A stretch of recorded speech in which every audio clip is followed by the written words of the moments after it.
Hey guys, and welcome back to another new Animal Crossing video. I'm Crossing Channel, and in today's video, I'm going to be going over 10 hidden details in Animal Crossing New Horizons that you should know.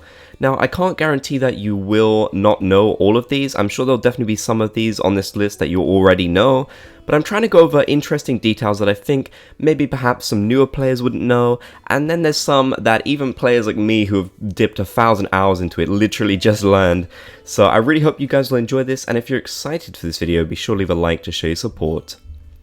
For our first one, we have the fact that you can actually kill the cockroaches. I know using the word kill in Animal Crossing is a really weird thing, but you can actually kill the cockroaches in your house using pieces of furniture. You can open up the menu where you can move furniture around, and then you can drop furniture on top of them. You can do this with pretty much anything as long as you can position it on top of the cockroach. It will crush it. As you can see in this image, the little spirit of the cockroach goes flying up, which I think is really funny. It's a little bit sad, but it's just another way to do it if you're perhaps having trouble chasing them down. And it's also kind of like a weird little mini game in a way, you know, use your furniture as some sort of like crane game almost to crush the cockroach. I don't know, I think it's great though.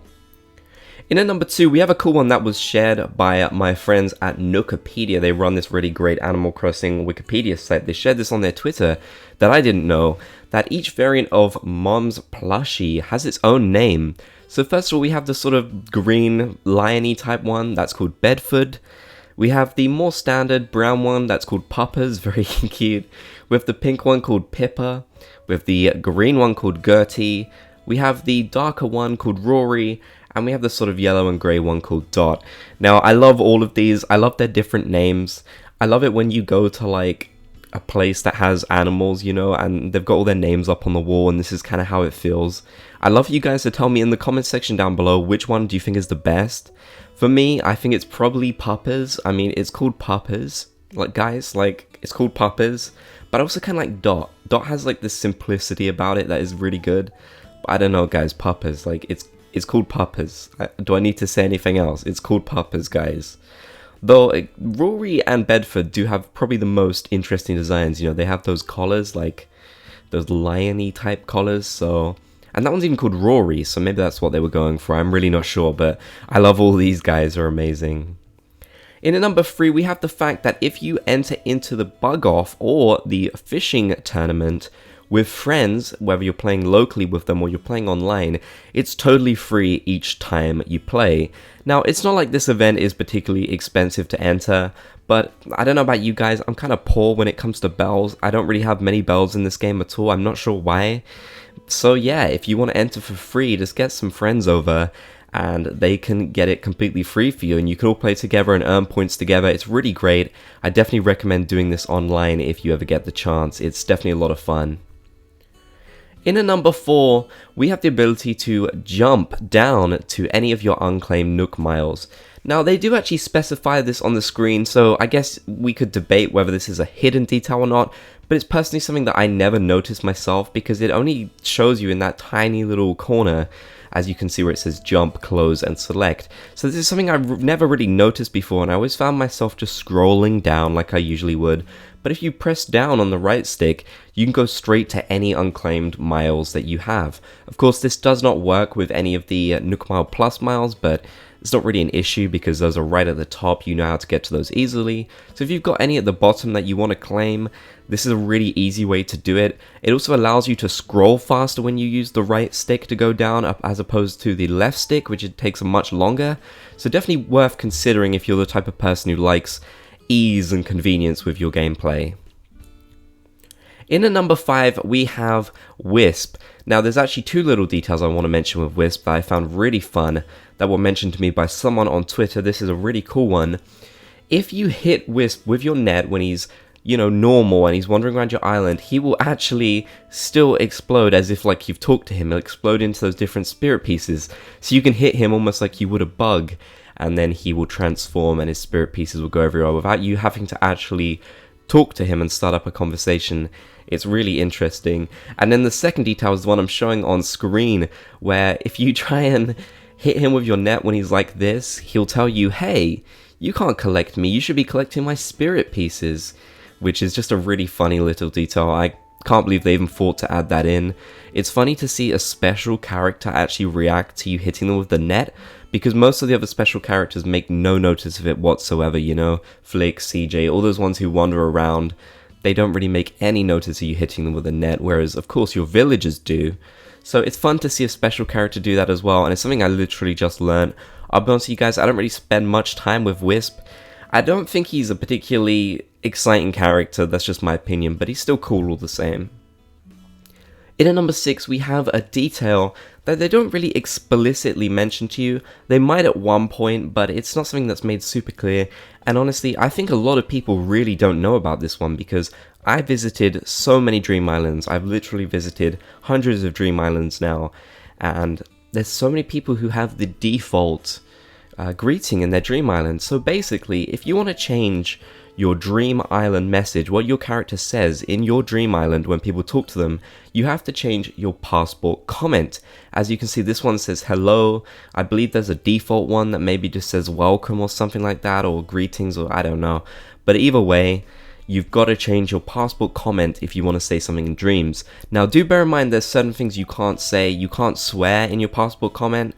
You can't advertise in your passport comment. If you advertise like your Twitter or your social media in your passport comment, it is known that your Dream Island could get taken down. I'm not sure if they're still doing this actively, but it did happen before. I've seen it happen personally.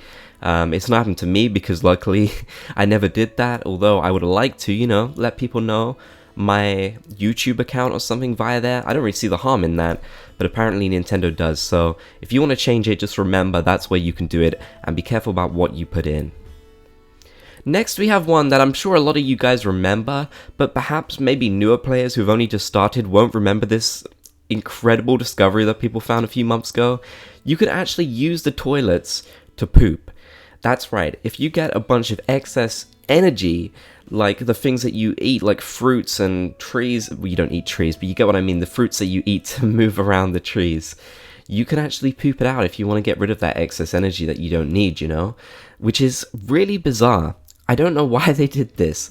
I really don't, you know? They were like, guys, in the Nintendo board meeting, they were like, guys, should we add the roost back in, or should we add a new pooping feature? And just, when it goes to vote, they're like, okay, the roost. Dead silence in the room, you know. But when they say, okay, pooping feature, every Nintendo executive puts their hands up, you know, the whole development team. They're just like, yeah, we need this, add this in now. But in reality, I'm probably sure they added this as a very last minute type of solution when they figured out, oh, people can't easily get rid of their energy. What if they accidentally destroy rocks and stuff, and then they have to wait for resources? That could hinder people. Let's just throw this in. I imagine that's what they did. It's funny. I appreciate it. But give us the roost, Nintendo. Anyways, in at number 8, this is one that I didn't know, and this is probably my favorite on the entire list. This one's actually really useful. So you know, sometimes when you're looking around your island and you're trying to find a villager that you just can't find, it's so frustrating. Where are they? Where have they gone? You know, where could they possibly be? They're probably in a building. That's the answer. The museum is the most complicated building in the entire game. It'll only get more complicated probably as they update the game. I'm sure they'll do more with the museum. So how do you know where to find your villager? Well, short answer, you don't, but you can tell if your villager is actually in there. If Blathers is awake during the daytime, when he's usually supposed to be sleeping, that means there is a villager wandering around your museum somewhere, which I think is so cool. Such a little detail that I've not really seen anyone mention before. I have to give kudos to the person on Twitter who mentioned this to me. Really, really cool little detail there. And yeah, it'll make hunting for those villagers a little bit easier, you know? So definitely one to consider. In at number 9, we have one that I'm sure a lot of you guys actually still won't be able to do yet, and I think I'm included in this. I'm pretty sure I haven't done this either. But if you collect every single recipe from Celeste, she'll start giving you star fragments. She actually has a lot of recipes, and a lot of these are wands that you can get from her. They're pretty cool.